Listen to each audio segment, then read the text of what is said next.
Now I can send him the verse from the Bible that says, "You shall not wear a garment of cloth made of two kinds of material."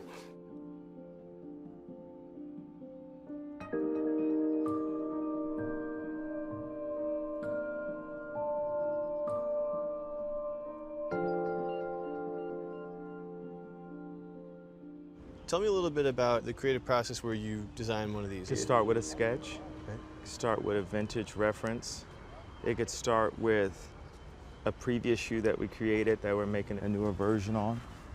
You know, feelings of films and experiences that I grew up with. Akira, the movie Akira, my mom took me to see Akira when I was really young, and the shapes and the color palettes and the general mood of the film had always been a big inspiration for Yeezy. Mm-hmm. And going to auto shows with my dad, you know, the first time I saw a white Lamborghini Countach in real life, and I remember the guy said I couldn't even touch the car, and I was obsessed with this car as a child, or, you know. Is there any shoe that Countach is, you know, kind of represented in? There's a little bit of Lamborghini in everything I do. You could be anywhere doing a lot of different things, but you chose to be here. Some shows don't need a celebrity narrator to introduce the show, but this show does. In a world filled with endless opportunities, why would two men who have built 13 multi-million-dollar businesses altruistically invest 5 hours per day to teach you the best practice business systems and moves that you can use? Because they believe in you, and they have a lot of time on their hands. They started from the bottom, now they're here. It's the Thrivetime show starring the former U.S. Small Business Administration's Entrepreneur of the Year, Clay Clark, and the entrepreneur trapped inside an optometrist's body, Dr. Robert Zoellner. 2 men, 8 kids, co-created by 2 different women, 13 multi-million-dollar businesses. We started from the bottom, now we're here. We started from the bottom, and we'll show you how to get here. Started from the bottom, now we're here. We started from the bottom, now we're here. Started from the bottom, and now we're at the top, teaching you the systems to get what we got. Colton Dixon's on the hooks, I break down the books. Z's bringing some wisdom and the good looks. As the father of 5, that's why I'm alive. So if you see my wife and kids, please tell them hi. It's the CNC up on your radio, and now 3, 2, 1, here we go. We started from the bottom, now we're here. We started from the bottom, and we'll show you how to get here. Started from the bottom, now we're here. Well, folks, on today's show, we're interviewing a man who is a former Adidas executive who brought us the Yeezy product. Many of you might know what Yeezys are. Some of you don't. I happen to be wearing a pair of Yeezys right now. Let me hold it up to the camera. I am wearing Yeezys. I was first introduced to Yeezys by the pop recording star Colton Dixon, and he said to me, "Clay, you need to own some Yeezys." And I said, "What are Yeezys?" So Colton Dixon actually bought me a pair of Yeezys and sent them to me. And so that's how I was first introduced to the Yeezys brand. This is a gentleman, though, who didn't just stop by introducing the world to the Yeezy product. He now is working on another project, another booming business. And he's here to tell you about product design, introducing a new product, how to start an organization, and so much more. Without any further ado, sir, Mr. Eric, welcome on to the Thrivetime Show. How are you? I'm very good, thank you. Thanks for the glowing introduction. You always do that so well. I'm a long-time listener, first time caller. So great. Thanks for having me on. Well, first off, let's deal with we'll deal with the biggest controversy facing America today. Your last name. How do people pronounce that? People are looking and going, "How do I say that?" You just, if you're in Germany, you say it Liedtke. If you're American like we are, it's Liedtke. Just a lid and a key, Liedtke. Well, let's start with Yeezys, and then we'll kind of work backwards. Then we'll get into what we're working on right now. So with the Yeezy product, what was your role in to develop or to create or introduce the world to the Yeezy product? I mean, I think you have to take a step back and kind of like ask yourself the consumer you're talking to and look at them from a not just a singular, individual, with one point of view, but the complex individuals that we all are. And, as a sports brand, as when I worked at Adidas, you had to, we always pride ourselves on looking at our consumers as a multifaceted force. And what I mean by that is we were world's greatest sports brand, in my opinion. And they, we had to make great sports product, but, we had to recognize that our consumers, had more than just sporting time. So we had to recognize the culture of sport goes with you into the hallways, into the music venues, into the streets, into the schools, and say, okay, how are we addressing our consumer in their life aspect? And then ultimately we went into how do we address them in the world? Because, our consumers are like everybody else, like all of us. We all have our phones on us and we're all scrolling nonstop all the time. And that's a bit of a doom scroll. But if you start to look at your consumers as holistic individuals and not just make them singular product to help them jump higher or run faster or be stronger, then you start to look at what is the cultural insights we can use from sport and bringing that into their lives. Well, music is an integral part of all of our lives.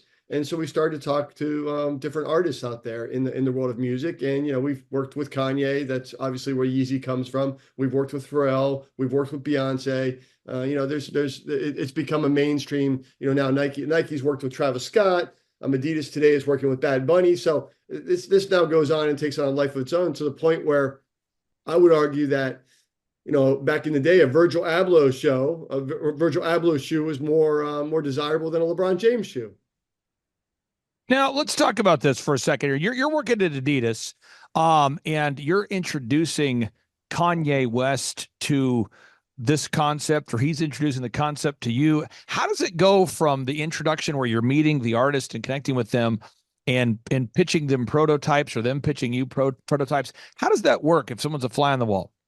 Well, first of all, Kanye was already a known entity. Clearly, he had already been a very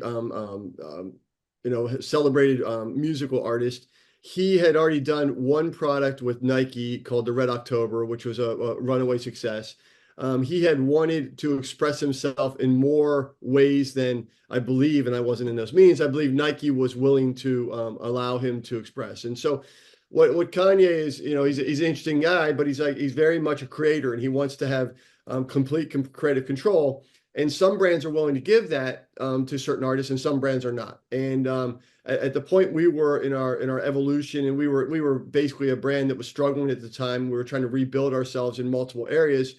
I think the Kanye conversation was very timely, and he came to us and said, "Hey, listen, all I need really is your infrastructure to help me express my vision for what modern day footwear and apparel can look like. If you're willing to do that, I'm willing to leave my current association and come with you." And we were willing to do that. We put a lot of resources behind him, but ultimately it was about us allowing him to express his vision for what sportswear could look like through his lens. So with the prototype of a shoe or a prototype of a product, what does the process look like of going through the different iterations of going through, okay, here's prototype 1, prototype 2, prototype 3. How does that process work? I mean, it's a lot different than software, I found out over the time, because we're making physical things. But I think ultimately it starts with line art. It starts with renderings. It starts with some designers working on the expression that an artist or a designer wants to exhibit. So once we have something that we like on paper, then you start going to a prototype, as you said. And you can do that in a sample room. You can do that in the development area with the right machinery, where you basically try to make a 3D representation. And you can do all sorts of modern representation of that. You can do moldings, you can do 3D printing, or you can go and actually make yourself a sample.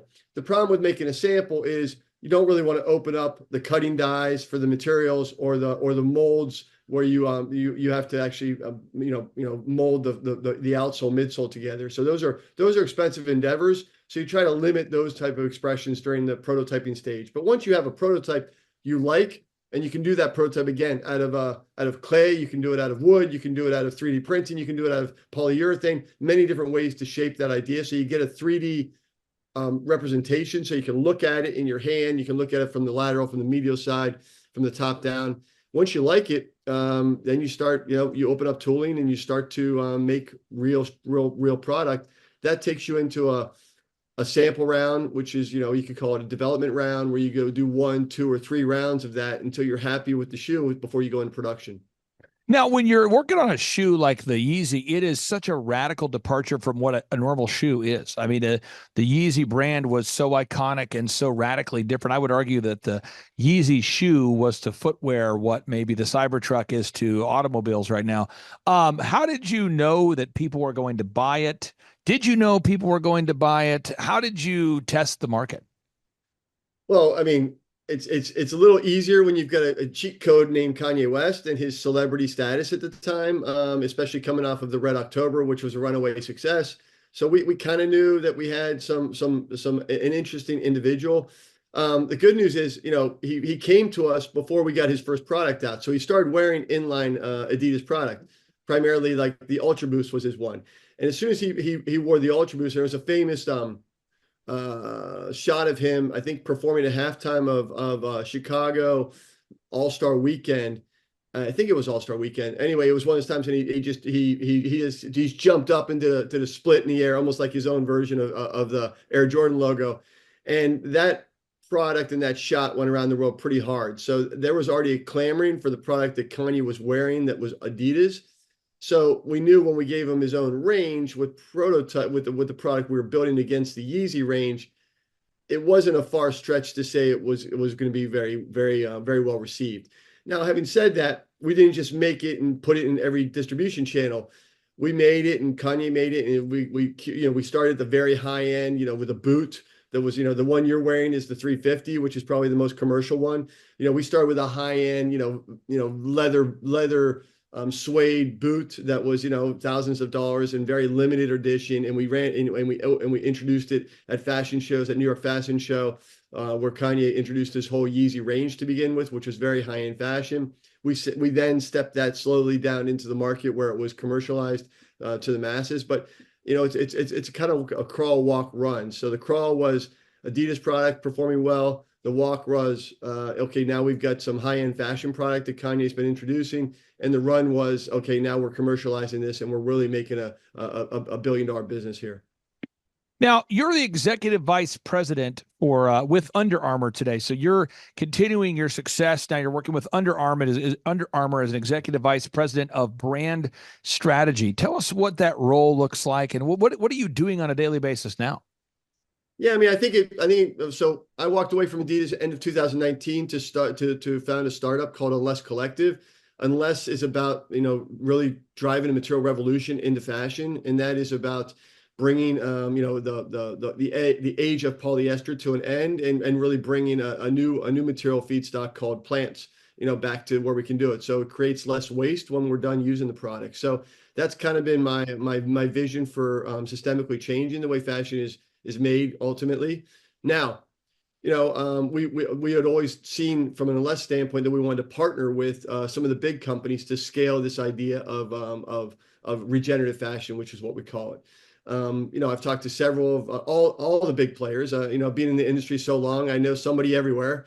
And the most interested and most visionary sharing was Kevin Plank as the CEO founder of Under Armour. Him and I hit it off immediately, and he's like, "Hey, listen, Eric, what better place to systemically change fashion on a material revolution than with a brand that was born from a material revolution?" And so he said, if you can come in here and help me run a better Under Armour, I can help you scale this idea of regenerative fashion. So that's the marriage we've made. To do that, I've gone inside, Under Armour, and now I'm helping them look at their operating model, look at how we can do their brand strategy and write a 5-year strategy plan, look at the culture that we can affect, and of course, look at the marketing we can bring to bear and really tell the Under Armour story in a different, new way. Why are you fascinated with making shoes out of plants? Why aren't I? I would say because when you start to look back and you start to see the impact that your products have on the world, and again, it's a question of what happens to me when I'm done. What happens to my product when I'm done using it? And we all nicely in our way say, oh, we give it away, or it goes away in recycling. It's like, but there is no way. What happens is most of the product we wear in fashion, and 70% of it is made from polyester, which is this unbelievable material that came from oil.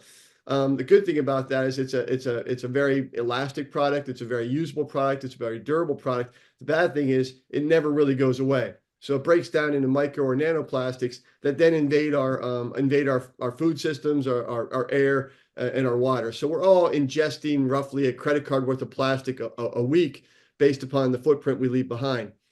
The medical issues that's causing are far and wide. It's causing endocrine disruptions, leading to early hormonal changes in our bodies. It's leading to cardiological disease. It's leading to some pulmonary diseases. We're finding it in our testicles to our brains, to our placenta. So it's crossed the blood cell membrane, and it isn't good because it's unnatural in our bodies. So having said that, I was like, okay, let me put my expertise to bear on trying to make a better thing. And the whole industry knows that plants are better.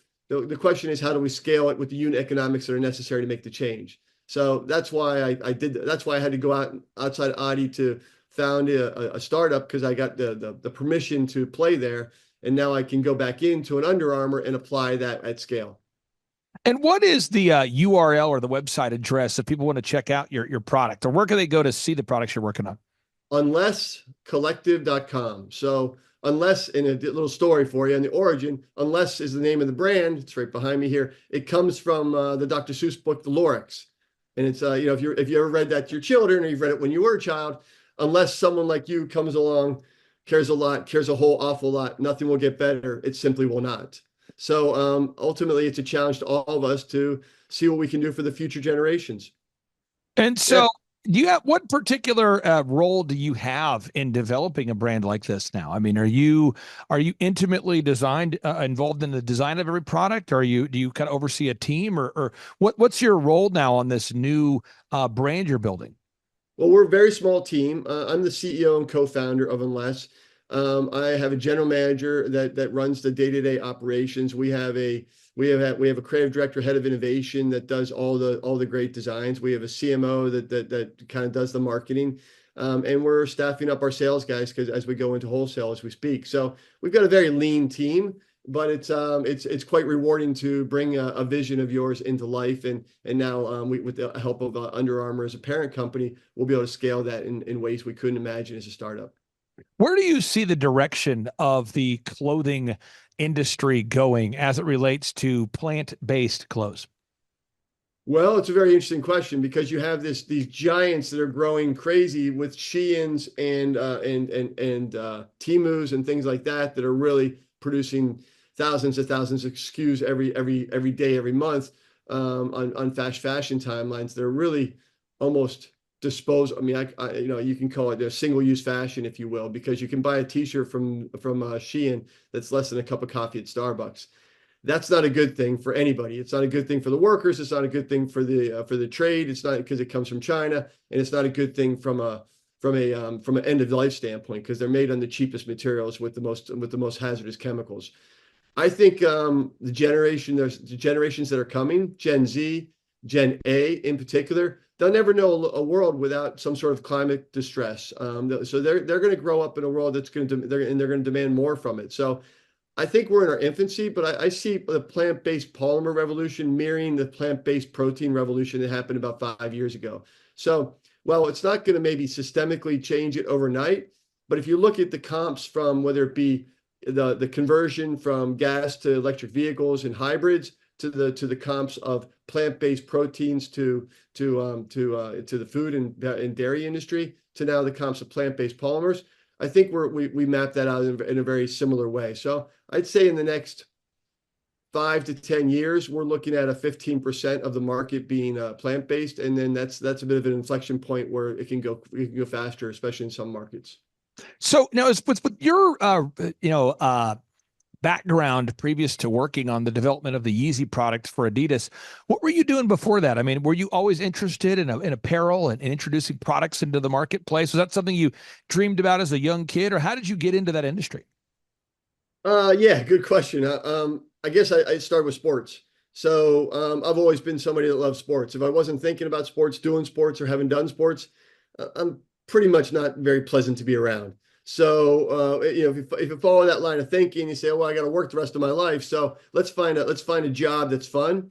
I immediately looked into what sports industry I could get into, and if it's not working for the Pittsburgh Steelers, which would be the dream, it's working for the sports industry where I can make things. So it wasn't a love of fashion at first; it was a love more of sports and being able to go to work and talk about sports all day. So that led me to Adidas, which was a fantastic 26-year career where I did everything from basically the mailroom up to the board floor, and I retired as the president of the brand in 2019. Founded on less because now I got the idea that I could play this thing forward. So I combined my love for nature and my love for sports in the outdoors, specifically surfing, with my love for fashion. So I said let's try to create a less impact here, and that led me back into a big ship with Under Armour now. So it's been kind of a circular journey, but it's had a reason, believe it or not, always with the upper right hand corner. So with your, you're a creative guy. You're also in business. When you have business ideas or product ideas, how do you organize those ideas? Yeah, I think ideas are great, and I think everyone should spend time just ideating things they want to see in the world. Everybody should should write those down, and then I think you have to quickly marry that with the practicality of that idea. If you want to start a business off of that idea, or you just want to express that into a product or material or an innovation of some sort, right? But everything has to come back to unit economics sooner or later. So you've got to marry the idea generation with concepting that through to fruition, the practicality of that idea, and measuring that against the current cost pricing, unit economics that are involved in that industry you want to go into. Because ultimately, I always give myself the guidance of any innovation you come up with, any new idea you come up with, it should be parity on pricing within 3 years from a unit economic standpoint, if you want to actually scale it and actually implement a difference. Now, we're not quite there with plant-based polymers. Some of them we are, but some still need some more volume, which is again another reason why tucking into a bigger volume ship like an Under Armour allows them less to really scale it with the backing and the support of their supply chain. So it has to be all very methodical, but your idea needs to be, first of all, a blue sky idea, an opportunity, but then you have to quickly look at the comps in the industry and measure your unit economics, your costing issues, your pricing issues, and your plan against the current set, and see if you can get to parity within 3 years with this fresh idea. With our business conferences and our podcast, I've interviewed and worked with a lot of celebrities, and I find that celebrities can often move the needle. I find that sometimes that celebrity influencer can move the needle. Other times, celebrity might hurt the deal, actually might discourage people from buying. What is your philosophy or your thoughts on teaming up with a celebrity or introducing a celebrity with your product? What's your advice you'd have for any entrepreneur watching today's show that perhaps has a product that people like? They've received market validation. They're selling units right now. People like the product. Maybe they have a small shop in Soho, New York, or a small shop in California, a small shop in Denver, something in Austin, Texas, or wherever. And they're having some success. They're actually moving some units, but they're thinking about teaming up with a celebrity. What advice would you have? I think I think there's two things I would say. First of all, the first meeting you have with those celebrities that you want to target, and I would say, let's go first. The first people you should think about partnering with are people that are mission aligned or somehow, aligned with what you're trying to do. Again, Travis Scott, musician, kind of wanted to get into footwear. All musicians kind of have a lifestyle. He's the sharpest dresser musician there is. Oh yeah, that makes sense for him to get into fashion. Okay, how do we apply that to his Cactus Jack range and everything else like that? So you have to have some sort of alignment from either their personal interest or their desire to do something different in the world as an entrepreneur with you. So it needs to be somehow mission aligned. And I think if you look through it, you can see the best cases are that. Like Kim Kardashian founded her own brand called Skims. Why? She's been wearing a lot of body forming undergarments for years. And I think she just saw an opportunity to put her name on top of it with a clever twist. And here we are. So that's more of a founder one, but you can name your own examples as you go. I think The second one, after looking for some sort of alignment, and I'm very sticking on like mission align, sit down with them and have a conversation about what do they want out of this within 5 years. And I think, that crystallizes a lot of it. And most of these celebrities, artists, entertainers, influencers, they typically don't get asked that. I mean, a lot of people still think this is very much transactional. And okay, I'm going to give you X, you're going to give me Y, you're going to get, I'm going to give you so much money a month, you're going to do 4.5 posts a month, tagging this. And it becomes more of a transactional, I'm going to measure you and everything you do and pay you according to that plan. You can do it that way. I just find that to be very short-term thinking and not as rich and accelerating as a partnership that's born out of a mutual interest and a partnership that's born with a mutual understanding of what winning looks like for both of you. Now let's talk about this, and I won't get you in trouble. I'm not gonna get myself in trouble, but I'm just gonna tee up this potentially controversial idea. Kanye West at a certain point came out as an outspoken Christian. At a certain point, he was the lyrics and the things he was saying from the stage would be considered maybe hard left ideas. Sometimes they were hard right ideas. Sometimes they're in the middle. And so when you have a guy like Kanye who's all over the map of what's considered to be acceptable conversation, politically correct, politically incorrect, mainstream, off. I mean, so you got, Kanye West wearing the red hat, Make America Great Again. You got Kanye West hanging out with Kim Kardashian. You got Kanye West as an outspoken Christian. Kanye West is teaming up with Marilyn Manson, doing a concert. So you've got Kanye really, he's running the spectrum. Want to get your thoughts on just that, and maybe not focusing so much on Kanye himself, but just when you're working with a celebrity and they happen to go all over the map politically, what are you doing behind the scenes when you're trying to sell a product? What advice would you have for somebody who's thinking about teaming up with a celebrity that may run all over the political spectrum? Yeah, I think that goes back to my earlier points. You've got to be mission aligned. You've got to have some sort of mutual interest alignment. If you just go out for a transactional relationship, things can go off the rails pretty quick. I think, listen, you also have to understand that, and I'm not going to speak about Kanye, but you have to understand that creators and people you want to partner with, they have the right to have a point of view that may be inconsistent with yours. And you either have to be comfortable with that or you have to not do business like that. And so as soon as you do a partnership, you have to understand that, just like getting married, right? You're marrying into another being, another sentient soul, and those individuals have their own thoughts and beliefs, and they may express those in ways that make you uncomfortable at times. I would say a brand partnership should be something that you go in there with your eyes wide open. Ideally, you've done your homework and you've done your building, and you've asked the right questions to know that there's a mutual alignment there that is going to be consistent with your thoughts and beliefs. But the question is, when it isn't, what do you do? And everybody can take different decisions at that point. And yeah, that's the best advice I can give anybody. Is like, open up your eyes wide open and make sure you get as much stuff said before getting married that you can.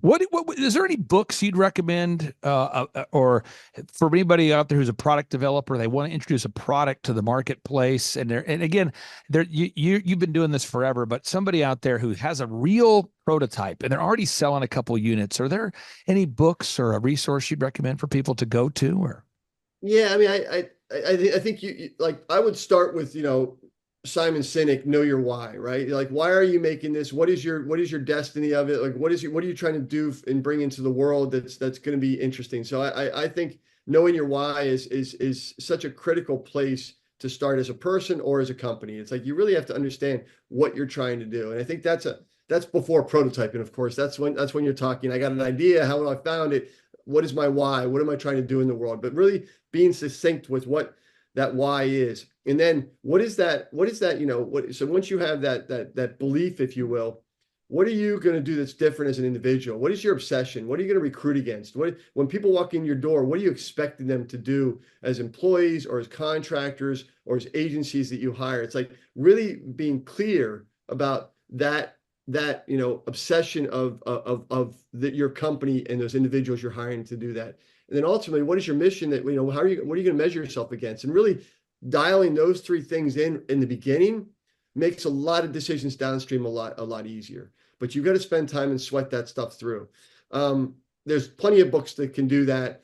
There's not I can't list them off the top of my head, but I would say really dialing those pieces in. And then when you get to product stage, to me, it's like I've learned the best lessons from like watching what, software companies do, like Google and stuff. It's like they prototype as cheap as possible.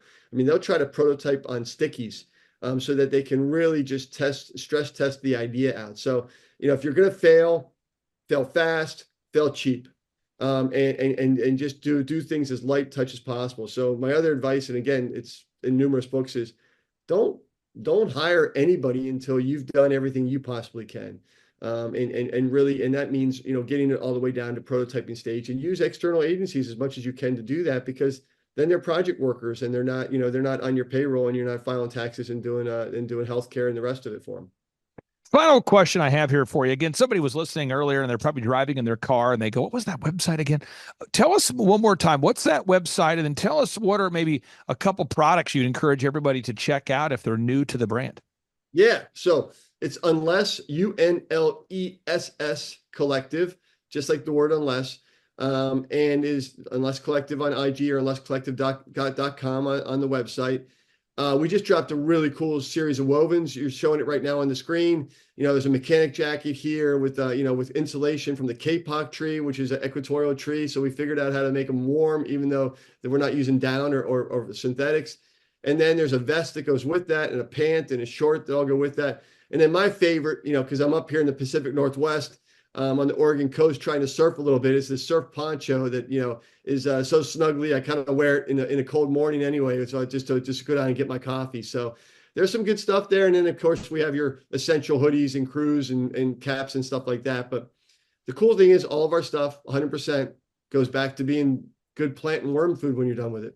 How in the world are you surfing in Oregon? How cold is that?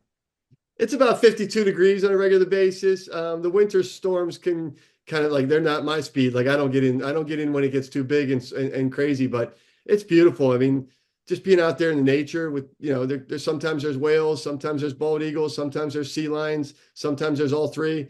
It's a pretty special place, man. I love nature, and I love sitting on the water and just feeling the pulse of the earth.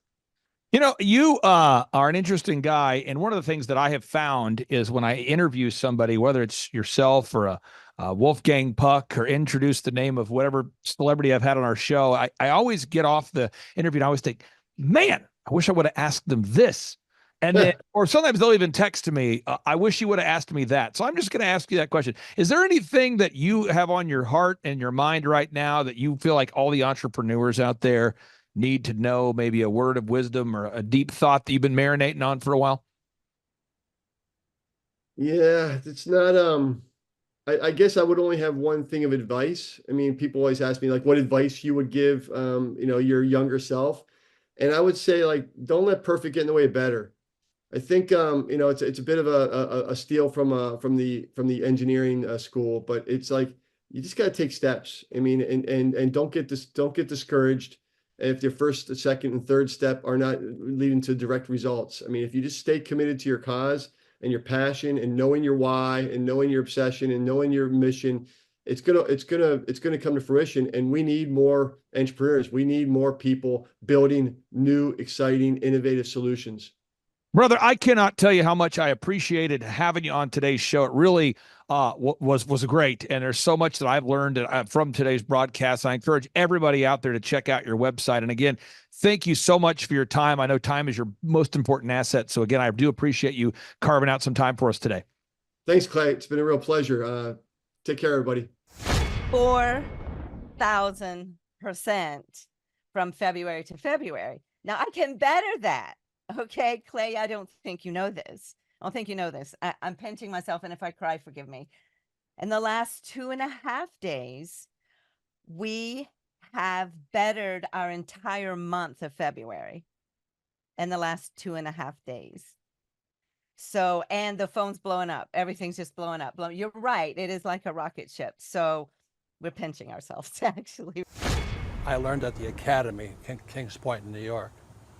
Acta non verba. Watch what a person does, not what they say. Devin, we oftentimes at thrivetimeshow.com, we interact with some really great people. In fact, if anybody goes to thrivetimeshow.com and they schedule that first free 13-point assessment with me, you're sort of like the filter. I mean, you talk to, people every day. Yep. And certain people are not a good fit. We call these people happy hopers. And certain people are a good fit. We call these people diligent doers. What's the difference? A diligent doer has an actual product or service that makes sense. They have a prototype or an actual product or service. They have an actual viable plan where they can sell a real product or service to real people. And a happy hoper is somebody that doesn't have a real product or service. And a while back, these wonderful people, they reached out to us and we scheduled a 13-point assessment. And I knew that they would be successful for two reasons. One, they are diligent doers. And the second is they had an actual product that they could sell to real people on the real planet Earth. And they gave a sample to my wife. They gave a sample of their product to my wife. And my wife, Devin, who doesn't coach clients, doesn't mentor clients, she stays out of that. She works on the accounting side. She tells me this stuff is incredible. This is incredible stuff. And so at that point, I recognized, we're going to have a business that's going to blow up. And so I wanted to get them on the show while the business is actually taking off. Like they're actually currently joining us from a figurative rocket ship. Their business is taking off next level. I'm excited to have them on. This is the founders of Givaderm. Ladies, welcome on to the Thrive Time Show. How are you? It's such an honor. Thank you so much for having us on. We're having so much fun right now. It's unbelievable. We are pinching ourselves. So first off, for people out there that don't know who you two are, I'm going to let you two introduce yourselves and introduce your product so people can Google you and verify you're not a hologram. Absolutely. So we are a toxin-free skincare company, and we're really trying to bring the words luxury and zero toxicity together. And it's just been a wild ride. Honestly, my mom had a crazy health scare. Hi, I'm Deborah. And sorry, I'm Julianne. I'm the co-founder. And I'm her daughter. And so it's just, it's just been a wild ride. And honestly, we were pretty we knew we had something. We knew we had something that was incredible. But then honestly, we were pretty stagnant. We didn't really know what direction to go. And then all of a sudden, on one of our super late nights, my mom looked at me and she goes, we've heard a lot about clay, and I think we're supposed to call, maybe get that assessment. And I was like, within 5 seconds, I launched that form over to you guys. It's a holy moment, actually, because I'm a major introvert. And she's like, I never thought for a minute you'd do that. But I honestly felt like the Lord said, do this. So we did. And I think we shared not yesterday, at the conference last weekend, that this February, from last February, we were up 4,000% in our business. Can you repeat that? How much have you grown as a person? 4,000% from February to February. Now I can better that. Okay, Clay, I don't think you know this. I'm pinching myself, and if I cry, forgive me. In the last 2.5 days, we have bettered our entire month of February in the last 2.5 days. So, and the phone's blowing up. Everything's just blowing up. You're right. It is like a rocket ship. So we're pinching ourselves, actually. I mean this sincerely, and I wanted to get Devin on the show because she talks to so many wonderful people that go to thrivetimeshow.com. And the challenge we have is that we're sort of like an incubator, and I can only work with 160 clients, so it's like a football team and you only have 52 roster spots. We only have 160. And the reason why is, Devin, with your clients, you meet with your clients once a week. Yep. But a client, you might talk to them 3 times during the week. Right. Because we're doing the photography, the videography, the web, the search engine, coaching them, guiding them, mentoring them. And I really wanted to drill down into the successes that your business has experienced as a result of you two diligent doers putting in the work there. So first is you guys are doing the Dream 100. Now, the Dream 100 is a system that I don't know why. And Deborah, I'm going to ask you the question. So I don't know why, and I'm not attacking you. This is not a passive aggressive attack. I don't know why people are reluctant to do it. I don't know.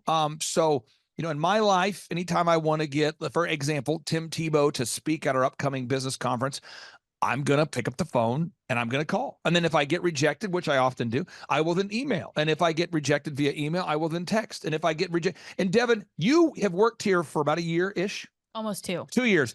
And on the agenda, did I not put on the agenda, book Tim Tebow for a June conference? Did I not put it on there for it seemed like maybe 6 consecutive months? Yes, you did have it on there. And I've been chasing that reality, turning that into to have Tim Tebow speak at our events for 10 consecutive years. So from the age of 33 to the age of 43, I've had the same action item on my to-do list. And the reason why is because my literary agent, Esther Federkevich, she represents Tim Tebow and myself. And a lot of people in our orbits kept saying, Tim should speak at your conferences. And so, you have to reach out to people you don't know, because this just in, people don't wake up with a burning desire to pay you. And the product, as good as it is, it's not going to sell itself. So even though my wife is saying, Givaderm is hot sauce, it is the best skincare product I've ever seen, everybody should buy this. That doesn't mean people are going to buy it unless they know about you. So I want to ask you that specifically, Deborah, the Dream 100, making a list of 100 people that you do not know and reaching out to them to offer them free samples. What was the challenging part about doing that? We had to identify our audience first, because your Dream 100 can go everywhere, but you have to specifically identify your audience. And then it is work, because you're kind of intimidated and you're like, is this real? Is this really going to work? And so you just have to press into that and keep pressing into that. And you just do what you're told to do. I know that sounds basic, but that's why we have hired you to tell us what to do. And so we just had to keep at it and keep at it. Now, Devin, you work with very reasonable clients. None of our clients are unreasonable. Of course not.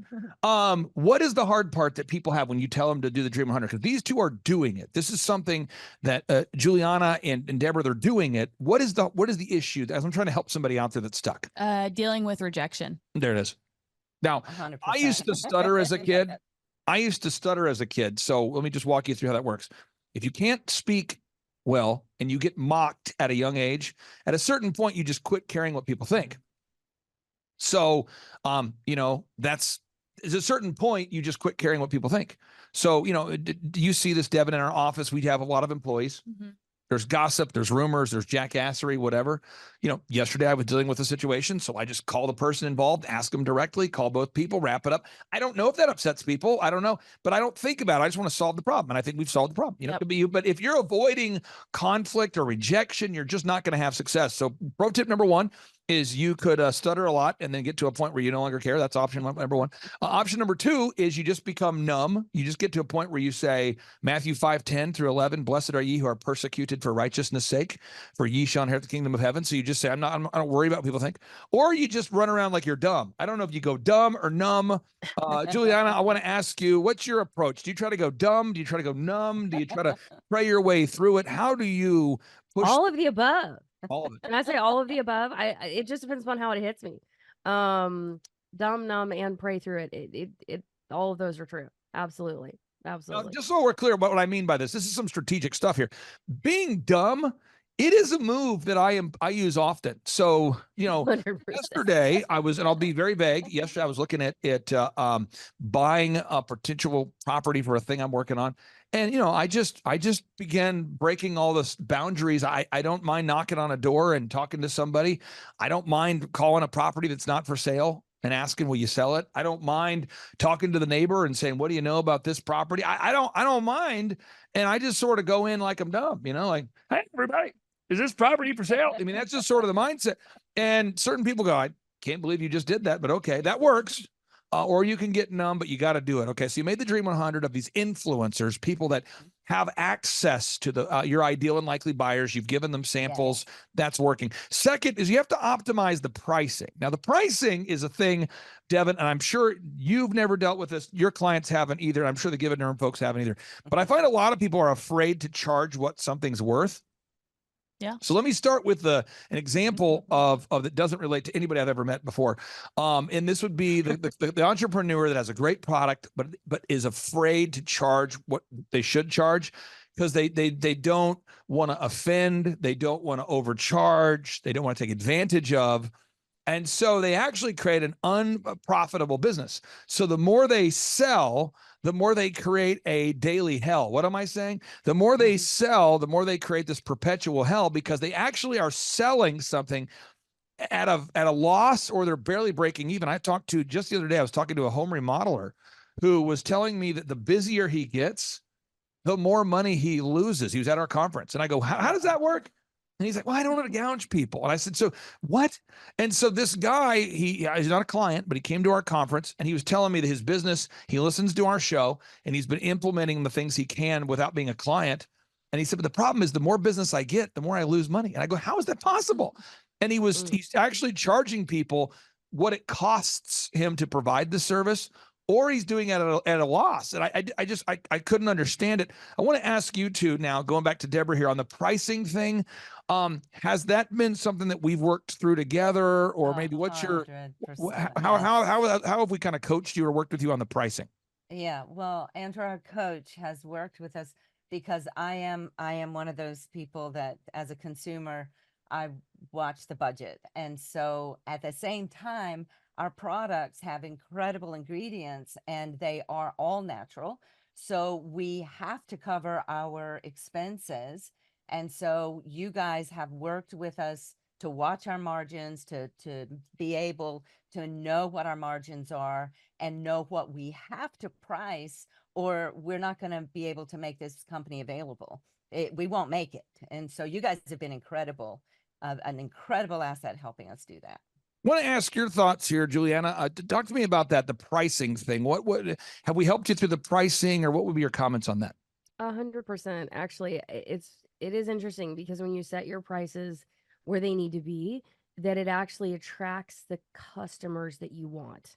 And although it's been hard to consider pricing and hard to consider what we need to make, what, like, as far as just covering the costs, and then what we need to make on top of that to just continue to be sustainable, it is incredible because it's been I feel like I said, it's attracting your ideal and likely buyer. So it's beautiful.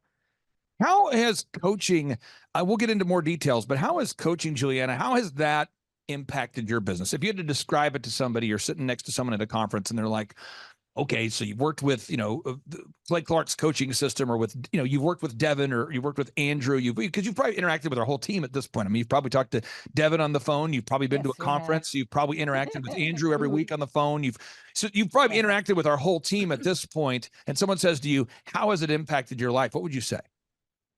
I would say it's the equivalent. I've never seen the show, but I've heard of the show Naked and Afraid, where you're dumped in the middle of God only knows where. And it's like, you know what? I have this great idea. I want to be dumped in the middle of God only knows where, and I have a product that will help people, but I don't know how to actually make a way. And it's literally like hiring a guide that is experienced, that knows what they're doing, and that can really just absolutely, even when there have been times that I'm like, I don't even know where we are. I feel like I'm totally blind, even in the initial coaching process. And it was like, okay, but great news. We've got our coach call tomorrow. It's going to be great. And so it's just this incredible feeling of knowing that somebody has our back, and knowing that they know what to do. And then also knowing that, and honestly, I would be a little bit disappointed if I hired a business coach that wasn't a multimillionaire. And so, I'm just super grateful that you're successful. And so we wanted to go, what, he must know if he must know a few things, or a few things or two. So, right. Yeah. That's so, yeah. What's interesting about what we do is, last night, I'll be very vague because I don't know when the show's coming out. I don't want to date the show that way. But, last night, my wife and I were talking about some things. And she said to me, she goes, I'm so glad that I'm aware of how to achieve success, because when our daughter asks, it's great to be able to tell her the answers. She was just kind of reflecting, because our daughter's 20 years old, and she's asking questions about buying her first property. And my wife is like, well, you want to, buy low, obviously.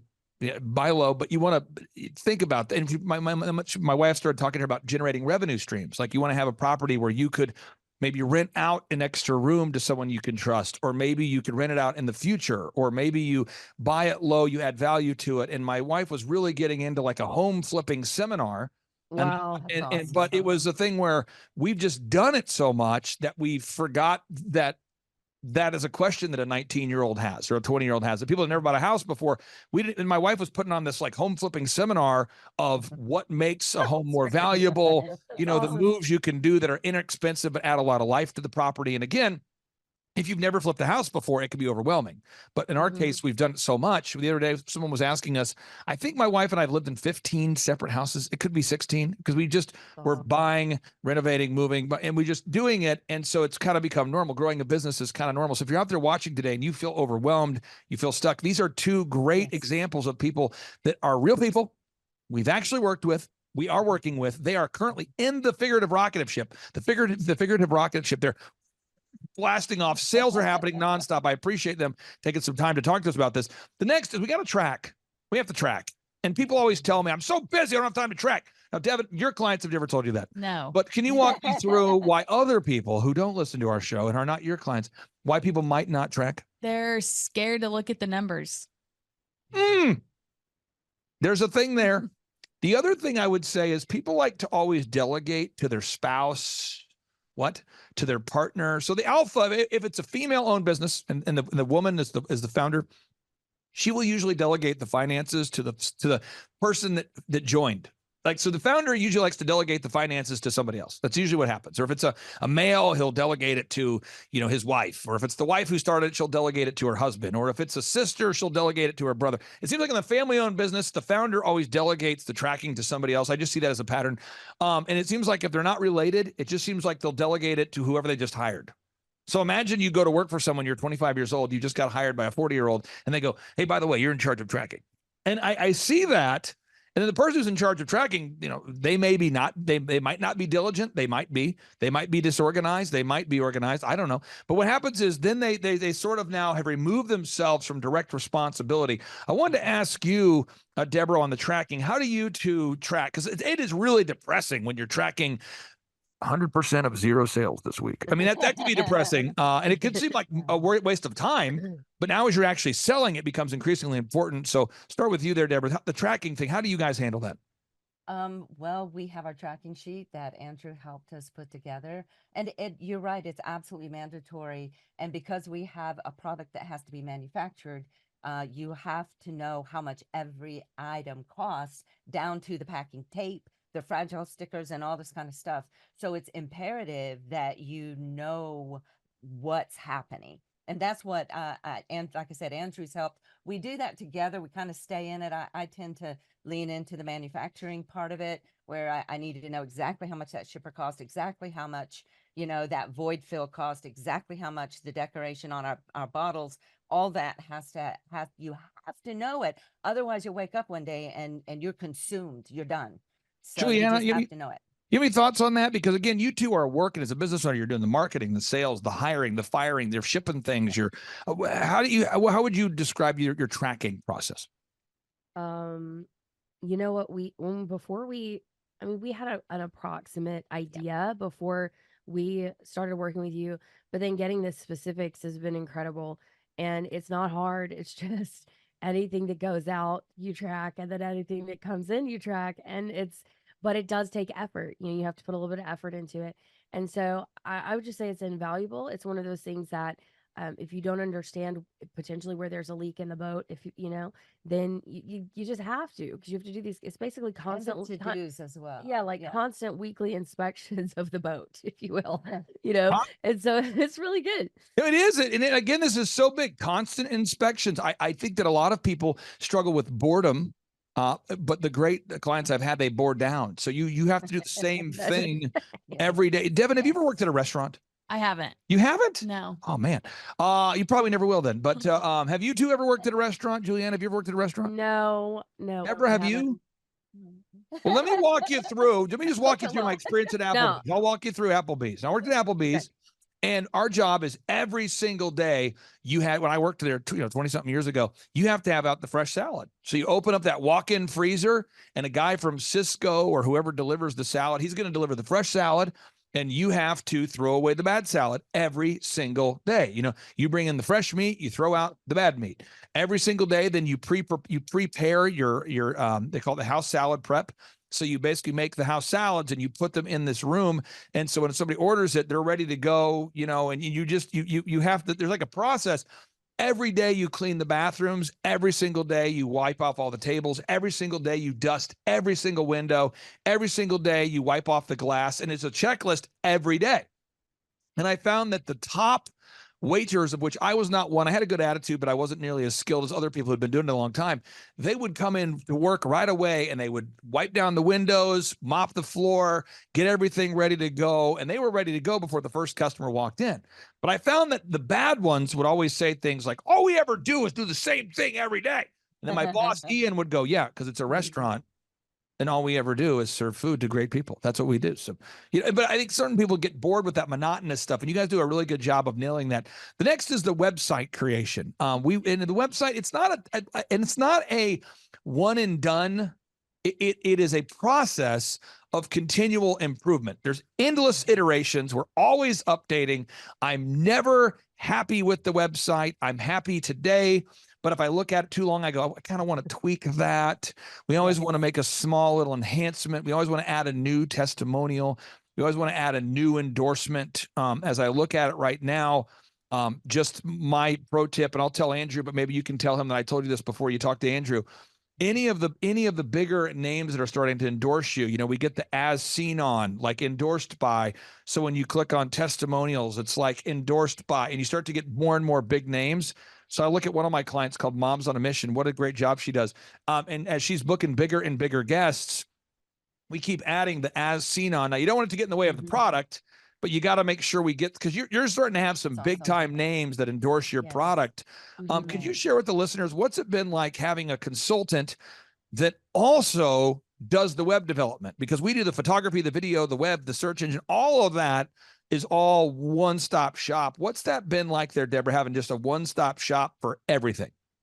There are really no words, because whenever you're trying to start a business, you're so overwhelmed. You're watching everything. You know this is new territory for you, so you're having to learn everything the best you can. So to have someone come in that is an expert in this field and can say, this is what you need to do, this is what you need to do, this is what you need to do, and this is what you need to do.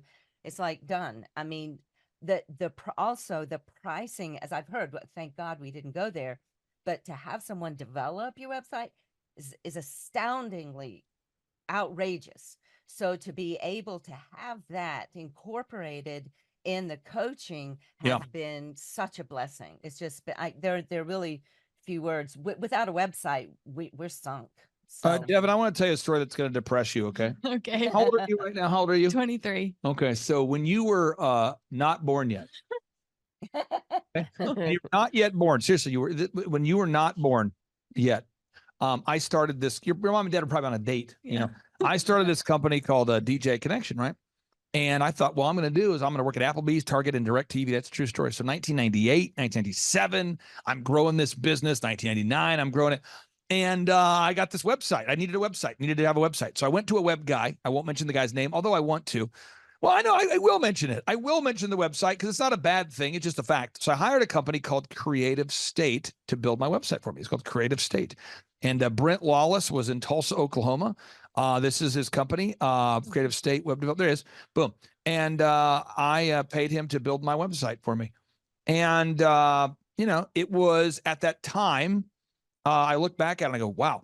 But we're talking about thousands of dollars was spent to build said website, and thousands and thousands. And so I was paying unbelievable amounts of money. You know, we're talking thousands and thousands and thousands of dollars to build the website. And then every time I wanted to make a change, there were certain costs to it. Now, he's gone on to build, you know, website products and promotion for Taylor Swift. He's done stuff for Garth Brooks, and he's really a kind of a household name boutique in the web space. He's done a great job. But my thought was, if I'm going to build a website, I want to have the guy who built Garth Brooks's website. Because at that time, Garth Brooks was like the #1 music star in the world. Yeah. I'm going to hire that guy. And I'm glad I did.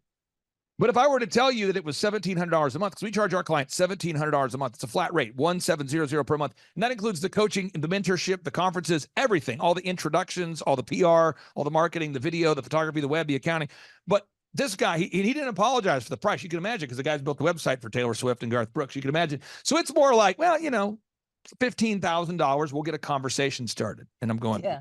and I just remember him saying to me, I remember people telling me, well, you need to get a video on your website. I thought, I do need to get a video on my website. So all I'll do is I'll get a video on my website. And I go, so do you guys do the video? He goes, no, we don't do video.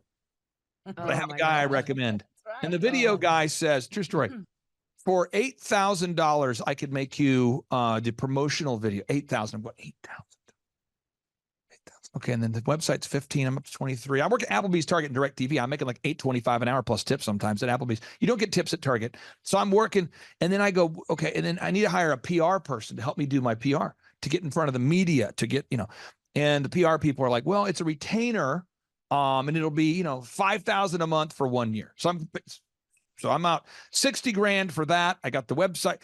So then I start thinking, I need to sell something, because I'm going to need to sell something soon. So my Yellow Page ad was $2,500 a month for my Yellow Page ad, on top of the other things.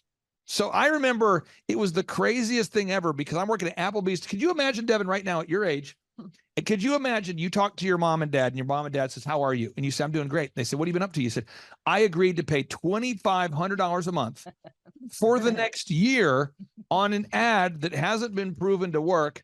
And by the way, I'm paying a PR company $4,000 a month. And by the way, bruceclay.com, that's the search engine company that is probably the highest rated, he writes the Search Engine for Dummies book. And you're going to pay about $8,000 a month for a 12-month contract. So you're, you know, $96,000 to teach to have him. Could you imagine explaining that to your mom or your dad? How would that go over? They'd think I'm stupid or something. If you guys were building Give a Durham today, and imagine you hopped on your coaching call with Andrew, and Andrew says, what you need to do is you need to go out there and pay $2,500 a month for your advertising, pay $4,000 a month for PR, 18,000, extra 15,000 for the website. But every time you make a change, it's like $1,000. And then you also, what would happen there, Juliana, if that was the recommendations he was going to give you? Fight or freeze or whatever. I don't know. Like I think I would just be like, bye. Like, good luck with everything. I can't do it. Like, it's just not sustainable. This is what I did. I took a photo with the Yellow Page guy. I said, if I'm going to pay you $2,500 a month, I need a photo. So there he is, Jeremy McCaslin. Awesome. Did a photo with my Yellow Page guy. And that's the kind of stuff I would do just to kind of capture it. But I always thought to myself, at some point, I'm going to build when people started asking me to help them grow their company, I thought, you know what, I'm going to provide the entire coaching system for less money than it would cost to hire an hourly employee. And so now, final thing I want to ask you guys is we help you with the systems, creating the systems, the optimization, turnkey, the entire workflow, marketing, sales, branding, PR, accounting, all of it coming together as one unified song, all the different instruments put together. They make a beautiful orchestra. It all comes together. I want to ask you this, Deborah, what's that worth to you? I know you pay $1,700 a month. I know that I make a 20% profit on every client. So we make, just to be very clear, $340 a month per client. What's that been worth to you? Wait, sincerely, everything. I don't want to use cliche words, but I can't find words that could adequately describe how you have literally changed our lives. It made it affordable. It made it affordable. Yes, yes, yes, yes. I'm not saying that, you know, I was $1,700 a month. But then when you saw everything that is included, it's like, oh my gosh, it's only $1,700 a month. But it has changed our life. Our company, I can say hand on heart, our company would not be where it is without you guys. Hand on heart. There's absolutely no way. You've brought us the experience, the connections, the consistency, the kick in the pants when we needed it. Oh, we didn't need it hardly at all, Andrew. And so we're just there's sincerely, it's very hard to express how amazed we are. And we do feel like God was on this from the beginning.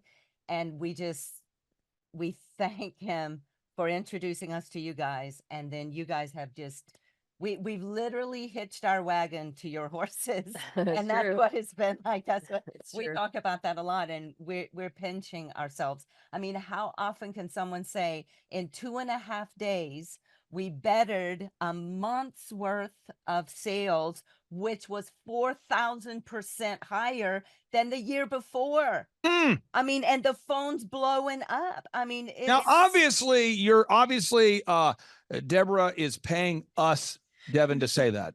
So we'll go to a more reasonable person.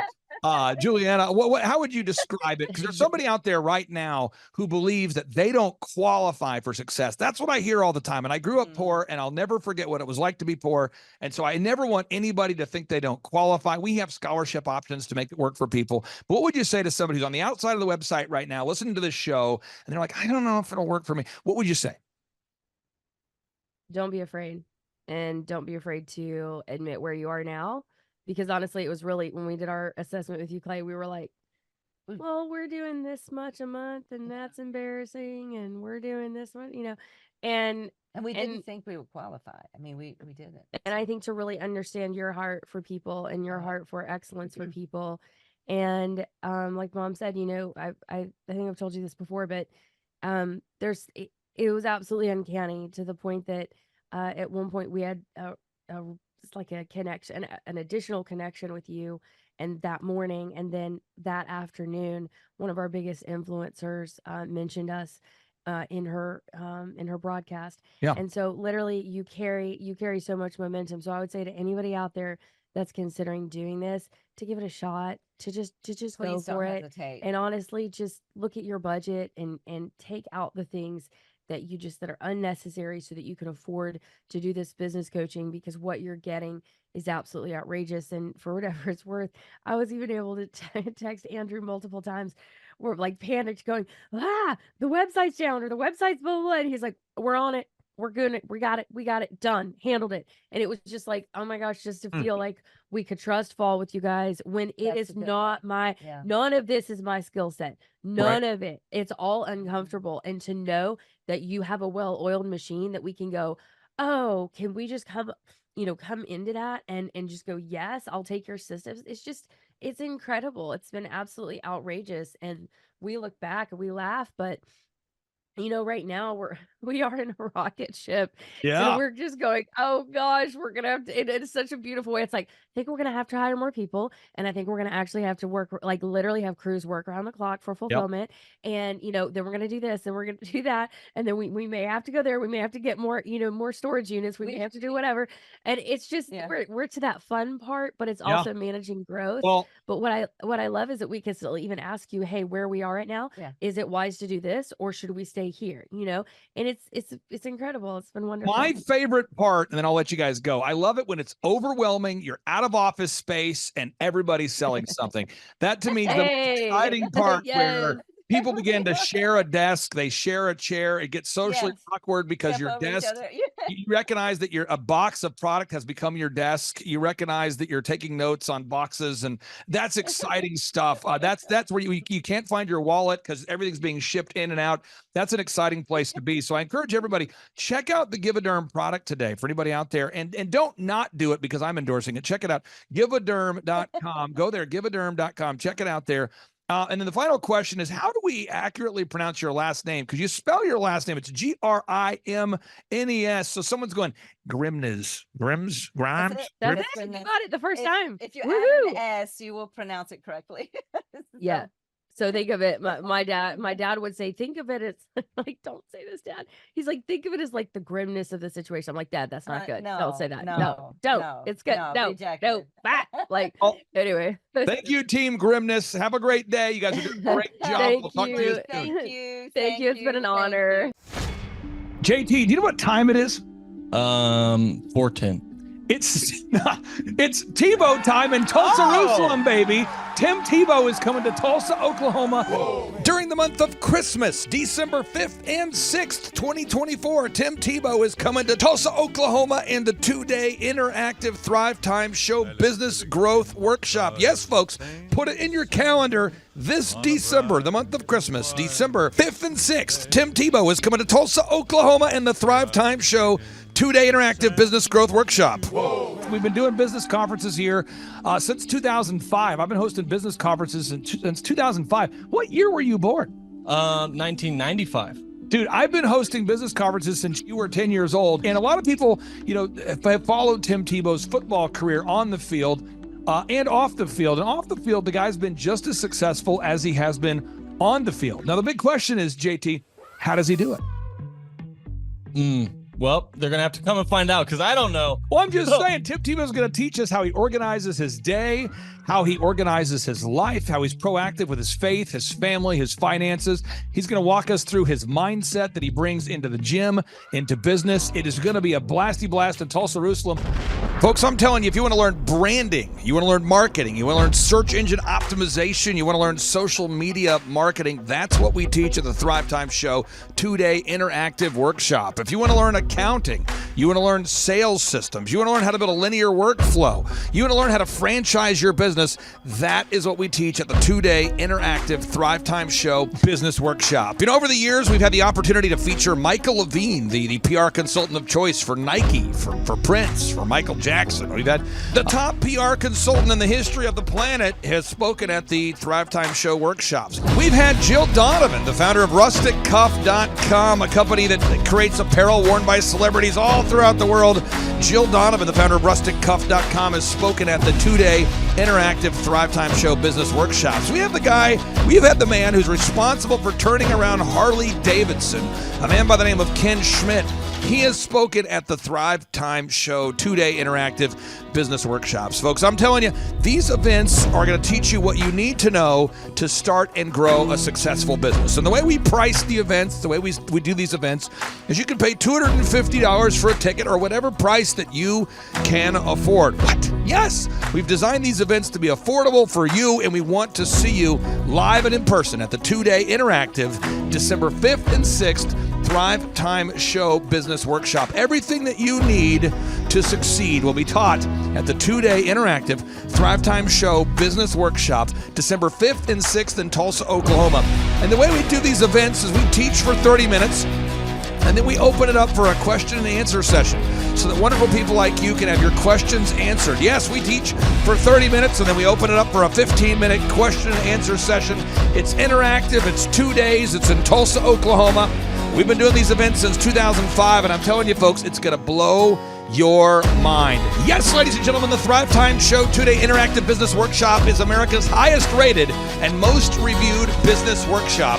See the thousands of video testimonials from real people just like you who've been able to build multi-million-dollar companies. Watch those testimonials today at thrivetimeshow.com. Simply by clicking on the testimonials button right there at thrivetimeshow.com, you're going to see thousands of people just like you who've been able to go from just surviving to thriving. Whoa. Each and every day, we're going to add more and more speakers to this all-star lineup, but I encourage everybody out there today, get those tickets today. Go to thrivetimeshow.com. Again, that's thrivetimeshow.com. And some people might be saying, well, how do I do it? What do I do? How does it work?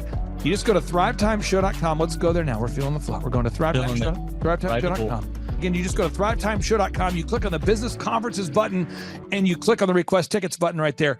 The way I do our conferences is we tell people it's $250 to get a ticket.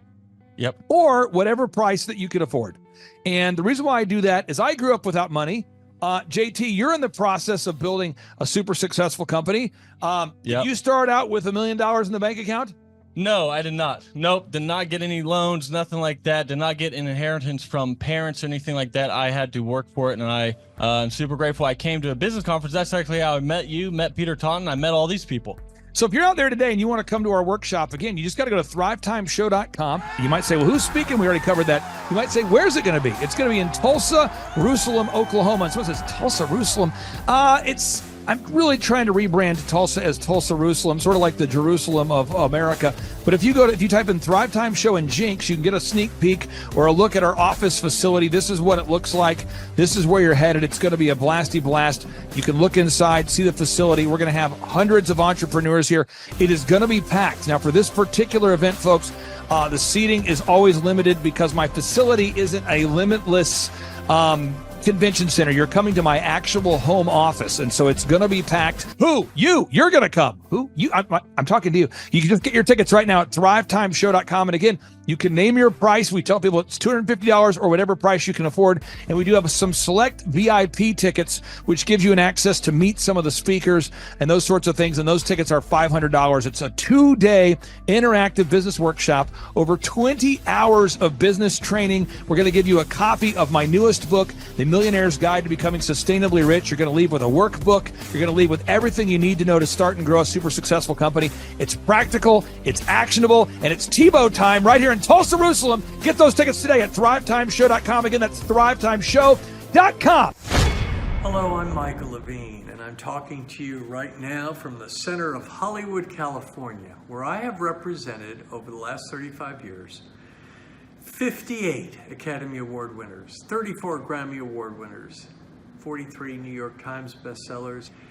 I've represented a lot of major stars, and I've worked with a lot of major companies. And I think I've learned a few things about what makes them work and what makes them not work. Now, why would a man living in Hollywood, California, in the beautiful sunny weather of LA, come to Tulsa? Because last year I did it, and it was damn exciting. Clay Clark has put together an exceptional presentation, really life-changing, and I'm looking forward to seeing you then. I'm Michael Levine. I'll see you in Tulsa. Thrivetime Show 2-day interactive business workshops are the world's highest rated and most reviewed business workshops, because we teach you what you need to know to grow. You can learn the proven 13-point business systems that Dr. Zellner and I have used over and over to start and grow successful companies. I mean, we get into the specific steps on what you need to do to optimize your website. We're going to teach you how to fix your conversion rate. We're going to teach you how to do a social media marketing campaign that works. How do you raise capital? How do you get a small business loan? We teach you everything you need to know here during a 2-day, 15-hour workshop. It's all here for you. You work every day in your business, but for 2 days you can escape and work on your business and build these proven systems, so now you can have a successful company that will produce both the time freedom and the financial freedom that you deserve. You're going to leave energized, motivated, but you're also going to leave empowered. The reason why I've built these workshops is because as an entrepreneur, I always wish that I had this. And because there wasn't anything like this, I would go to these motivational seminars, no money down, real estate, Ponzi scheme, get motivated seminars, and they would never teach me anything. It was like you went there and you paid for the big chocolate Easter bunny, but inside of it, it was a hollow nothingness. And I wanted the knowledge, and they're like, oh, but we'll teach you the knowledge after our next workshop.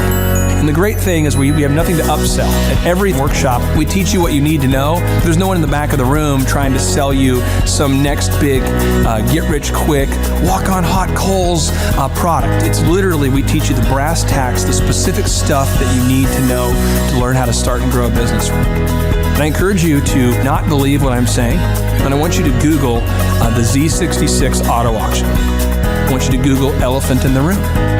Look at Robert Zellner and Associates. Look them up and say, are they successful because they're geniuses, or are they successful because they have a proven system? When you do that research, you will discover that the same systems that we use in our own business can be used in your business. Come to Tulsa, book a ticket, and I guarantee you it's going to be the best business workshop ever, and we'll even give you your money back if you don't love it. We've built this facility for you, and we're excited to see you. And now you may be thinking, what does it actually cost to attend an in-person 2-day interactive Thrivetime Show business workshop? Well, good news. The tickets are $250 or whatever price that you can afford. What? Yes, they're $250 or whatever price you can afford. I grew up without money, and I know what it's like to live without money. So if you're out there today and you want to attend our in-person 2-day interactive business workshop, all you got to do is go to thrivetimeshow.com to request those tickets. And if you can't afford $250, we have scholarship pricing available to make it affordable for you. I learned at the Academy, Kings Point in New York. Acta non verba. Watch what a person does, not what they say. Whoa. Good morning, good morning, good morning. Robert Kiyosaki, the Rich Dad Radio Show. Today I'm broadcasting from Phoenix, Arizona, not Scottsdale, Arizona. They're close, but they're completely different worlds. And we have a special guest today. Definition of intelligence is if you agree with me, you're intelligent. And so this gentleman is very intelligent. I've done his show before also. but very seldom do you find somebody who lines up on all counts. And it's a Mr. Clay Clark. He's a friend of a good friend, Eric Trump. But we're also talking about money, bricks, and how screwed up the world can get in a few and a half hour. So Clay Clark is a very intelligent man, and there's so many ways we could take this thing. But I thought, since you and Eric are close, Trump, what were you saying about what Trump can't, what Donald, who's my age, and I can say or cannot say? Well, first of all, I have to honor you, sir. I want to show you what I did to one of your books here. There's a guy by the name of Jeremy Thorne, who was my boss at the time. I was 19 years old, working at Faith Highway. I had a job at Applebee's, Target, and DirecTV. And he said, "Have you read this book, Rich Dad, Poor Dad?" And I said, "No." And my father, may he rest in peace, he didn't know these financial principles. So I started reading all of your books and really devouring your books. And I went from being an employee to self-employed, to the business owner, to the investor. And I owe a lot of that to you. And I just wanted to take a moment to tell you, thank you so much for allowing me to achieve success. And then I'll tell you all about Eric Trump. But I just want to tell you, thank you, sir, for changing my life. But not only that, Clay, thank you, but you become an influencer. More than anything else, you've evolved into an influencer where your word has more and more power. So that's why I congratulate you on becoming. Because as you know, there's a lot of fake influencers out there too, or bad influencers. Yeah. So anyway, I'm glad you and I agree so much, and thanks for reading my books. Yeah. That's the greatest thrill for me today. Not a thrill, but recognition is when people, young men especially, come up and say, "I read your book, changed my life. I'm doing this, I'm doing this, I'm doing this." I learned at the Academy, Kings Point in New York, acta non verba. Watch what a person does, not what they say. Whoa.